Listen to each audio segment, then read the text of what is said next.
Frères, nous tous qui avons été baptisés dans le Christ Jésus, c'est en sa mort que nous avons été baptisés. Nous devons donc être baptisés avec lui par le baptême en sa mort, afin, comme le Christ est ressuscité des morts par la gloire du Père, nous aussi, nous marchions dans une vie nouvelle. Au nom du Père et du Fils et du Saint-Esprit, ainsi soit-il. Dans l'épître que nous venons d'entendre, saint Paul nous rappelle la doctrine du baptême, qui nous fait mourir au péché et naître à la vie éternelle. Nous qui sommes habitués au rite du baptême par ablution, nous ne percevons pas aussi bien que les contemporains de saint Paul tout le symbolisme du rythme du baptême que nous enseigne l'apôtre. Pour cela, il faut se rappeler que le rite du baptême dans l'Antiquité se faisait par immersion, comme certains rites orientaux en ont gardé la discipline, notamment les Byzantins. Les baptistères anciens témoignent de cette pratique. De forme circulaire, ils ont en leur sein une véritable piscine par laquelle on y descendait par une série de marches. Le catéchumène était plongé, c'est-à-dire entièrement immergé dans l'eau, pendant que le ministre prononçait les paroles du baptême. Ce rite nous montre comment l'Église a mis en valeur tout le symbolisme de l'eau dans ce rythme du baptême. En effet, l'eau est à la fois pour nous un symbole de mort, car nous ne pouvons vivre sous l'eau sans risquer de mourir, et aussi un symbole de vie, car nous ne pouvons pas vivre sans boire d'eau, comme nous l'a rappelé brutalement l'actualité avec le meurtre de Vincent Lambert. Comme symbole de mort, l'eau nous lave du péché originel, et comme symbole de vie, l'eau nous procure la vie surnaturelle. Aussi, à l'occasion du rite du baptême évoqué par saint Paul, je voudrais voir avec vous l'importance de la liturgie dans la vie chrétienne. Tout d'abord, comment Dieu s'adapte à notre nature à travers la liturgie pour nous faire connaître la vie de la grâce.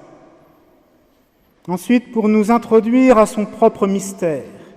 Et enfin, pour nous inciter à répondre au don de sa grâce. Tout d'abord, Dieu s'adapte à notre nature pour nous faire connaître la vie de la grâce. Comme nous connaissons par les sens, Dieu se sert des rites liturgiques pour nous faire connaître la vie de la grâce. Cette vie consiste à recevoir le don de la grâce. Or, le don de Dieu est incompatible avec le péché. Pour cela, nous avons besoin d'être purifiés par Dieu pour recevoir sa grâce.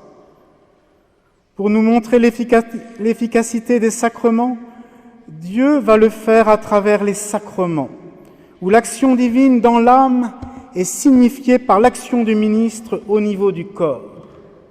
Ainsi, pour le baptême, par le geste d'ablution, en versant de l'eau, ou d'immersion du corps en le plongeant, le rite nous explique l'action divine simultanée qui s'opère dans l'âme, qui est de laver, de purifier l'âme du péché, de la faire mourir au péché.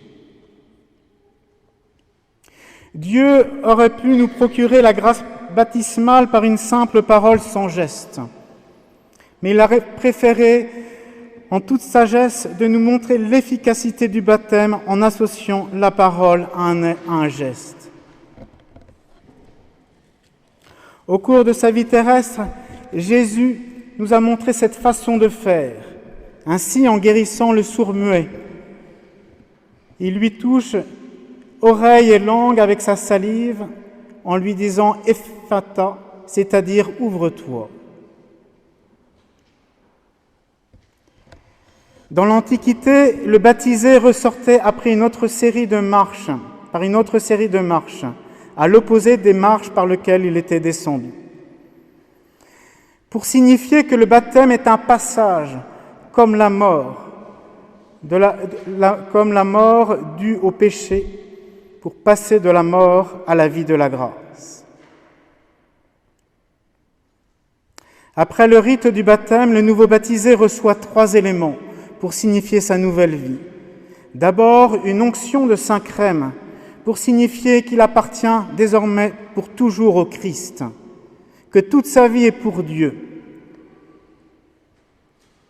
En effet, l'onction de Saint-Crème est l'un des rites qui réserve un objet à Dieu pour son culte. Et c'est le cas pour les églises, les autels, les calices et les patènes. Ensuite, le baptisé reçoit un vêtement blanc qui signifie l'innocence et la pureté retrouvée de son âme.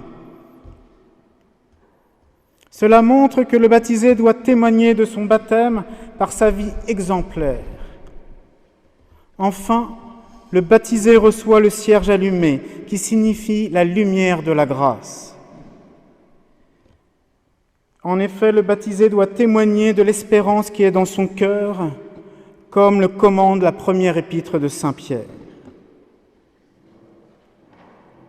Si la liturgie nous révèle ce qu'est la vie de la grâce, elle nous révèle aussi Dieu dans son mystère. Déjà, la liturgie, notamment du baptême, nous montre un Dieu qui prend soin de nous. Et pour moi, c'est toujours extraordinaire de voir dans un baptême tous les rites que l'Église déploie pour un être si petit qu'est un bébé qui vient de naître. Et ceci nous montre combien nous sommes importants aux yeux de Dieu. Nous sommes précieux aux yeux de Dieu. Dieu veut le mieux pour nous et nous l'enseigne à travers la liturgie. Mais la liturgie aussi nous enseigne que Dieu est et demeure pour nous un mystère. La liturgie renferme les plus belles formules dogmatiques, comme nous pouvons le voir dans la préface de la Sainte Trinité, que nous entendons la plupart des dimanches. Ainsi, la liturgie nous rappelle tout l'enseignement du magistère sur Dieu, mais la liturgie aussi nous préserve le mystère de Dieu. En effet, nous pouvons avoir la tentation d'enfermer Dieu dans nos concepts, de faire de notre idée de Dieu un petit Dieu à notre mesure. Et Dieu est au-delà de nos concepts. Si Dieu est intelligible, il demeure incompréhensible. C'est-à-dire, nous pouvons dire des choses sur Dieu, mais nous ne pouvons pas le saisir complètement. Et la liturgie nous préserve de cette tentation en développant toutes ces cérémonies. Aussi, la liturgie aura recours au silence, comme lors du canon, de la messe, où au centre il y a la consécration, pour nous rappeler que Dieu est au-delà de nos paroles, que nos paroles ne peuvent épuiser le mystère de Dieu. À côté de la précision théologique, la liturgie aura recours à l'art et à la symbolique. La liturgie nous fait entrer dans le mystère de Dieu par la voie du vrai et par la voie du beau. C'est pourquoi l'Église a toujours favorisé les arts liturgiques, allant de l'orfèvrerie à la musique, en passant par la passementerie et la broderie. Ainsi, pour signifier que Dieu est notre bien le plus précieux, la liturgie utilise des matériaux les plus nobles, comme l'or pour les vases sacrés ou la soie pour les ornements liturgiques. Enfin, la liturgie nous incite à répondre à l'action de la grâce dans nos âmes. La liturgie n'est pas seulement un beau spectacle, un drame liturgique qui se déroule devant nos yeux où nous serions un spectateur, ou une œuvre d'art à contempler et qui nous parle de Dieu. La liturgie de la terre doit être le reflet de la liturgie du ciel, qui se déroule sans fin et éternellement comme le sacerdoce du Christ. Et nous devons accomplir ce qui nous revient à l'imitation des saints et des anges qui accomplissent la liturgie du ciel.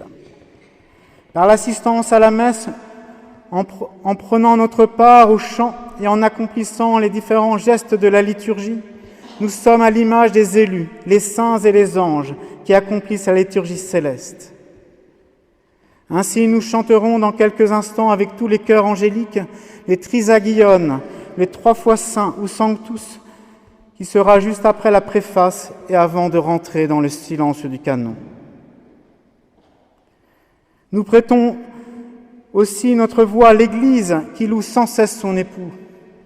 Par la récitation ou le chant des psaumes, nous nous associons à toute la création pour louer le Créateur. Et nous exprimons par ces sublimes poèmes inspirés par Dieu la louange inintelligible des autres êtres vivants.